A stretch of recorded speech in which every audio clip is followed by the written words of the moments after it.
یاد رکھنا، جس طرح پوتے کو مارو تو دادا خوش نہیں ہوتا، نواسے کو کچھ کہو تو نانا خوش نہیں ہوتا، ایسا ہی اگر کسی سید کی انگلی اٹھاؤ گے تو مصطفیٰ خوش نہیں ہوں گے۔ اللہ کو راضی کرنا ہے تو you have to please his beloved Prophet صلی اللہ علیہ وسلم first. You have to take the دامن of رسول اللہ صلی اللہ علیہ وسلم first. اور یہ بات میں خطابت کی رو میں نہیں کہہ رہا ہوں۔ ایک بات بتائیے، میرے لیفٹ سائڈ پہ میرے والد گرامی تشریف فرما ہے، رائٹ سائڈ پہ حضور محافظ ناموس رسالت مفتی صاحب بیٹھے۔ اگر میں آپ سے کہوں، میں جانتا ہوں کہ کسی کو اردو 30% آتی ہے، کسی کو 40%، کسی کو 50%، کسی کو 100% سمجھ میں آتی ہے لیکن بولنے میں 20%۔ میں اس لیے آسان مثال دینے کی کوشش کر رہا ہوں۔ اگر میں آپ سے اردو میں کہوں کہ یہ دونوں حضرات زیادہ حقدار ہیں کہ ان دونوں کو راضی کیا جائے، بات راضی کی چل رہی ہے، مفتی صاحب دیکھیے راضی، تو آپ کہیں بالکل صحیح، grammatically you have said truly صحیح، جب ذات دو ہے حق دو کا ہے تو راضی بھی دو کو کرو۔ لیکن اگر میں ایسی اردو بولوں کہ یہ دونوں حضرات زیادہ حقدار ہیں کہ اسے راضی کیا جائے، انہیں نہیں، not both, just one، حق دو کا راضی ایک کو کر، کام چلے گا؟ بالکل نہیں۔ تو جب ایک کو راضی کرو گے تو دوسرا کیسے راضی ہوگا؟ if you want to please both then you have to please both۔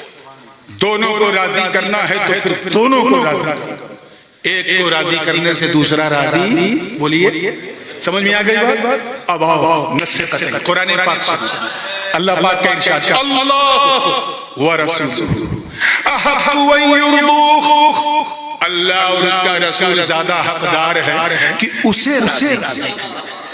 Grammatically اگر دیکھا جائے تو یہ ہونا چاہیے اللہ ورسولہ احق ان یرضوہما، اللہ اور اس کا رسول زیادہ حقدار ہے کہ ان دونوں کو راضی کیا جائے، دونوں نہیں۔ This is mentioned in Holy Quran۔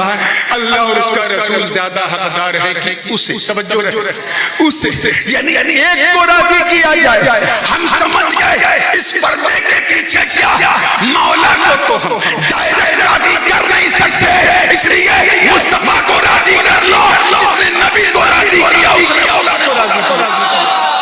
اور ویسے بھی نو میں مرجع کے قریب جو ضمیر ہو اسی کا اعتبار ہوتا، تو ضمیر بھی جو قریب ہے وہ رسولہ والی، لیکن میں نے سوچا یہ باؤنسر نہ ہو جائے اس لیے یہ مثال نہیں دیا۔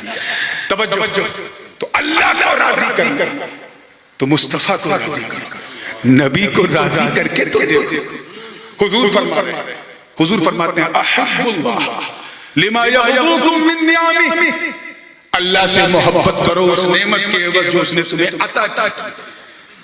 آگے فرمایا وَأَحِبُّونِي لِحُبِّ اللَّهِ، اور مجھ سے محبت کرو اللہ کی محبت کی وجہ سے۔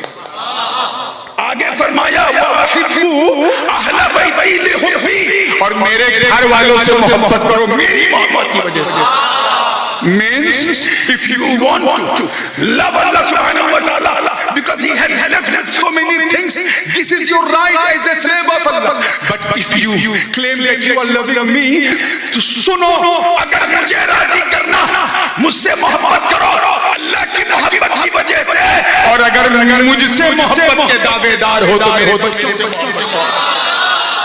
یاد رکھنا، جس طرح پوتے کو مارو تو دادا خوش نہیں ہوتا، نواسے کو کچھ کہو تو نانا خوش نہیں ہوتا، ایسا ہی اگر کسی سید کی انگلی اٹھاؤ گے تو مصطفیٰ خوش نہیں ہوں گے، اور جب مصطفیٰ خوش نہیں ہوں گے تو خدا راضی نہیں ہوگا۔